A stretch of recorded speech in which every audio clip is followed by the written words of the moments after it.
Shit is getting real. The Emmys, as you might expect, was full of SJW propaganda, but it was worse than anybody imagined. In other news, in Australia, people are putting needles in strawberries and people are eating strawberries with needles in. Also, Conor McGregor releases his whiskey line and a KitKat bar opens in Tokyo. I go by the name of Johnny Massacre and you're witnessing the Johnny Massacre Show.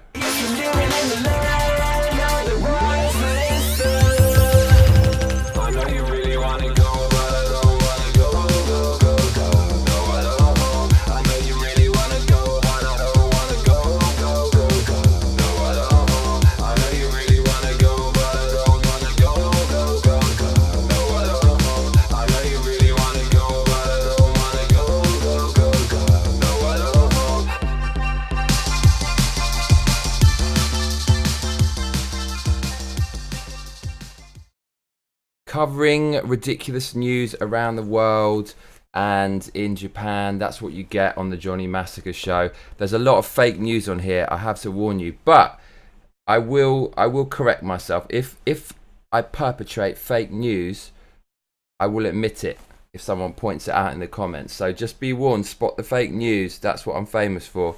So let's start with the Emmys. So the Emmys is like the Grammys or like the Oscars, but it's for TV. And TV's getting big again on Netflix. I really hate Netflix. I don't watch one single drama. They're all shit. I don't know why people want to veg out on that. I veg out on YouTube, which actually isn't much better, but at least I can kind of control what I'm seeing at any time. Of course on Netflix you can control it, but you have to wait for the next episode. Fuck all that. I just want it all right now at my fingertips. Anyways, so the Emmys just happened and I saw something on Mark Dice's channel, Mark Dice being a conservative commentator on YouTube, and it was worse than I feared.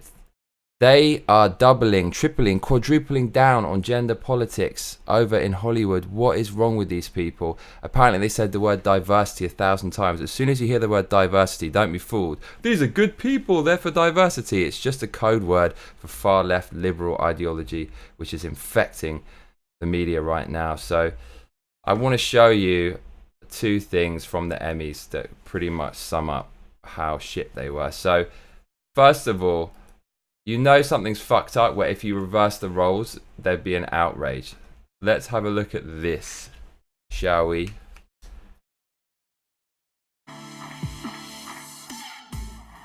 Oh, what? What did I do? He likes it. Okay, so this is very, very in keeping with this weird far left thinking that has actually become mainstream these days, where the man is being cucked. Like this guy, look at him, total pussy. He can't do anything. He's being cucked and he's just accepting it.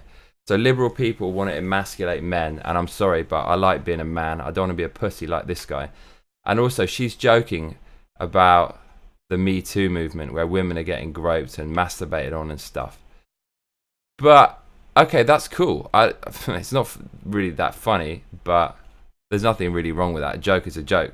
But if you flipped it the other way around, if he had his arm around her and he said, yeah, she likes it, and he licked his tongue, can you imagine the outrage? That's called hypocrisy. And the irony is here, these people on the left, they always say it's about equality, when actually it's nothing to do with equality, because if you make an equal joke but reverse the roles, they're going to go mad. So it's all virtue signaling, it's all masquerading as a good person and moral grandstanding, but actually they're just the same as us. We're all a bunch of cunts. So that was something from the Emmys that was really, really annoying. There's actually some more footage from the Emmys. I'm sure you really, really want to see this, and I'm going to show it to you now. So, oh, Jesus Christ, look at this. This was part of a big song that they sang on the stage. It was a bit like a theatre production, and it's called We Solved It, the Problem of Diversity. They're actually singing a song about diversity, and no, this isn't a joke. And it's semi-serious. It's not just a satire. So look at this. Is there any room in this song for a straight white guy like me? Thank you, room. So basically, they're racial stereotyping a white guy. They're making him a bit nerdy, wearing glasses, and just Cuck himself again, emasculating men, making them out to be total pussies. And they basically say, no, there's no room for white men. So if you want equality, okay, that means we're going to treat each other equally. And since you're the arbiters of all moral behavior, and you're saying, oh, this white guy cannot be here because he's straight and he's white because of the color of his skin and his sexual orientation, that means it's okay to say to black people, you can't be here because of your skin, or gay people, you can't be here because of your sexual preference. So how confused are the left and liberals right now? They are living in this weird bubble. They're all bipolar disorder maniacs, and they really are out of touch with the real world. So that was the Emmys, and I think I've kind of had just about enough Emmys as I can take. So I want to move on to needles in strawberries, something much more positive. Just a little headline that caught my eye. Apparently, people are putting needles in strawberries in Australia.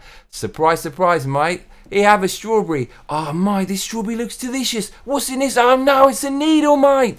So you don't want to hear anything like that coming out of your restaurant eating area if you're a chef and you've just prepared someone a delicious strawberry dessert. But that is a very real prospect if you're in Australia right now. There's even pictures of bare shelves because they're taking down all the strawberries. They're not sure who's responsible yet, and the cops said that it might be a team of people, but I find that quite hard to believe. How do you recruit people to stick needles in strawberries? I think anyone who's going to do that is going to be so sick and twisted. They're going to be a loner and a social outcast, and they can't get together with people. And it's probably just copycat crime. So that is happening in Australia right now. That's pretty messed up. Just reading some news from online, I'll relay it to you. There's a handful of cases and 100 million punnets of strawberries, but it's really brought our industry to its knees, said Mr. Skur from Pinata Farms.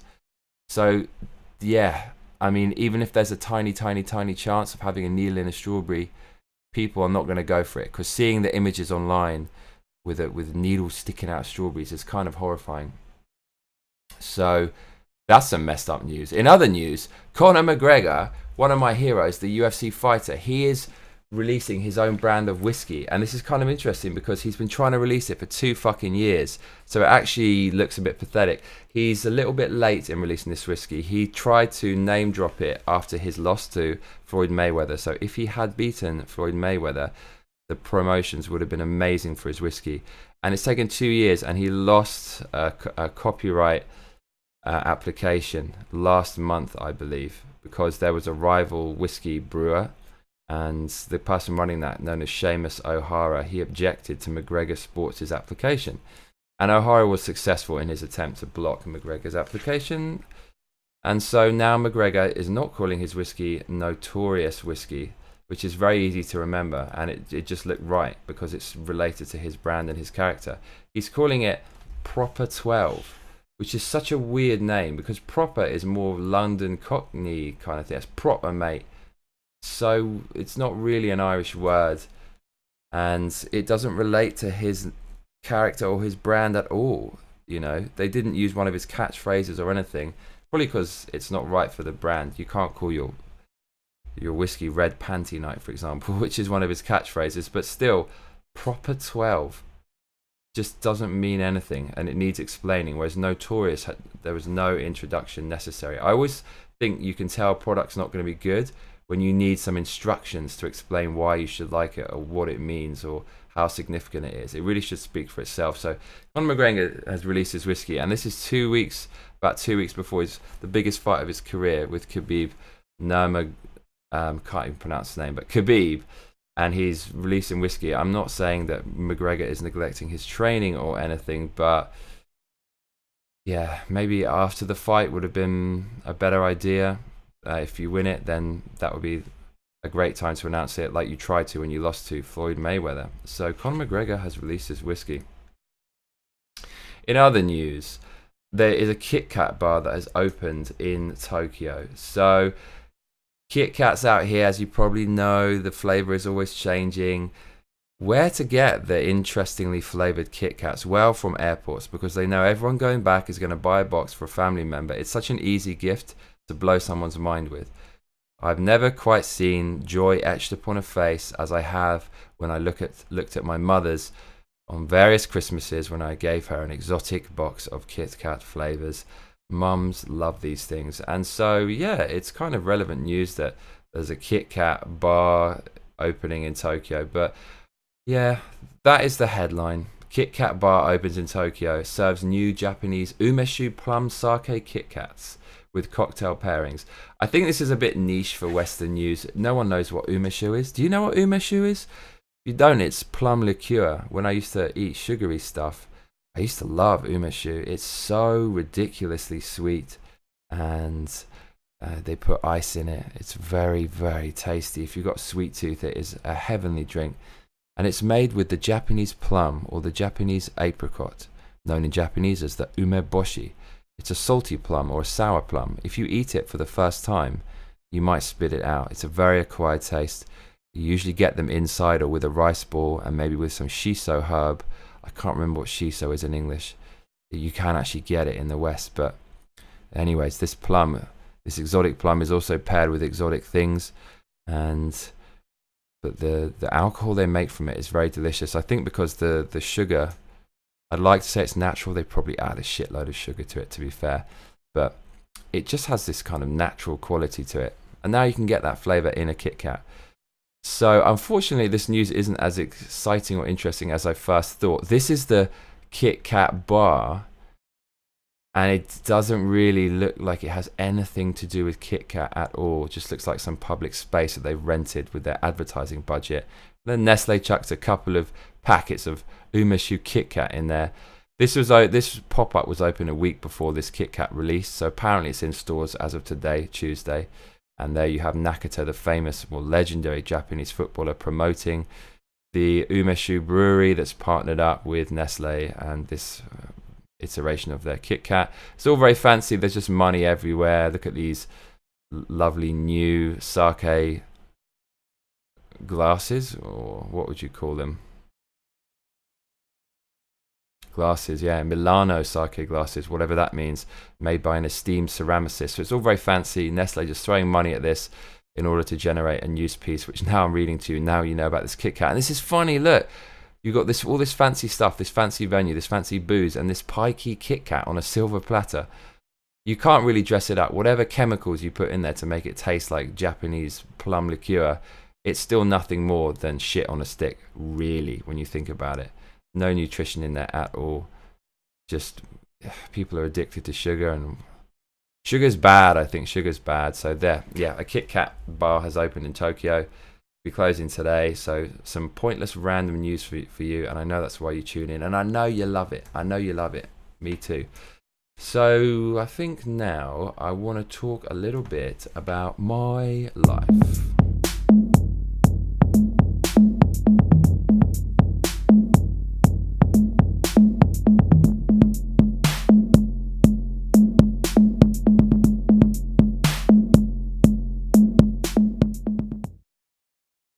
It is kind of hard to talk about your life when there really is not a whole lot interesting going on. I went for a run just now, 40-minute run. I really staggered my exercise today. Here's the thing. If you don't do exercise as soon as you get out of bed, or if you don't have a strict gym appointment, you'll probably not do it. You'll palm it off, you'll eat something, or you'll stagger it. And if you do all your exercise together, you're going to basically burn more calories. So, yeah, I went for a little run, and before that I did some planks, which was really hard, and some leg exercises and stuff. And I'm just eating too much, as I said on my recent radio show. So I'm eating too much, but I'm trying to just keep the training in there. I'm getting bigger, I'm getting stronger, but I want to be leaner, so I'm just struggling getting the balance right. So that's pretty much what I'm focusing on. It's kind of hard to do this Monday to Friday, what's going on in my life, when it's just such a mundane bullshit. Like, I'm just making music, I'm editing music videos, I'm just staying in my recording studio like a hermit and exercising. I want to tell you it's drugs, sex and rock and roll, but that will be for a later show, as and when. So yeah, I put a fucking nerdy thing back there, Wolverine. I actually kind of hate it when people put nerdy things in their videos like that. It's like a fucking man cave. I don't see this as a man cave. I see it as a really weird kind of museum. But still, yeah, not a whole lot. Some business and shit as well I'm taking care of, but I can't let you in on that. It's all secret. It's getting very serious with lawyers and stuff. But should have more free time soon. And next we're going to move on to the mailbox. So Leo Gann asks me, what do you think of Steven Crowder? I don't like Steven Crowder. I don't think he's funny. He's got a really annoying high-pitched voice. So his show will start and he'll just be screaming. He'll be saying something like, oh, look at me, I'm a liberal, and the liberals like this and looking like this. And it's not very flattering to the ear, Stephen, and your jokes aren't funny either. So annoying voice and the content's all right, but the jokes is not very funny. So it's really weird because I see Ben Shapiro. Ooh, what's in here? I see Ben Shapiro doing an interview with him, and it's weird. I don't know why Ben Shapiro connects with him because, as I said, he's not funny. So his setup looks quite nice for his show. I quite like his setup with the neon sign and the poster and the neon reflecting off the poster. I thought that was quite cool. But other than that, yeah, I'm not a massive fan of Steven Crowder. So finally, for today, something I'm loving right now. And something I'm loving is this new Kanye West video. If you haven't seen it, go check it out. It's featuring Lil Pump, who is enemy number one right now. Something that Eminem will have let you know about on his album when he dissed Lil Pump and all these other mumble rappers. But it's so interesting because this video has the most amount of views ever in a week for YouTube. That's fucking amazing. So Kanye West, what a legend. He's doing his own weird solo projects, which are really messy. But if he just sits down and focuses and makes a beat for someone, he smashes it.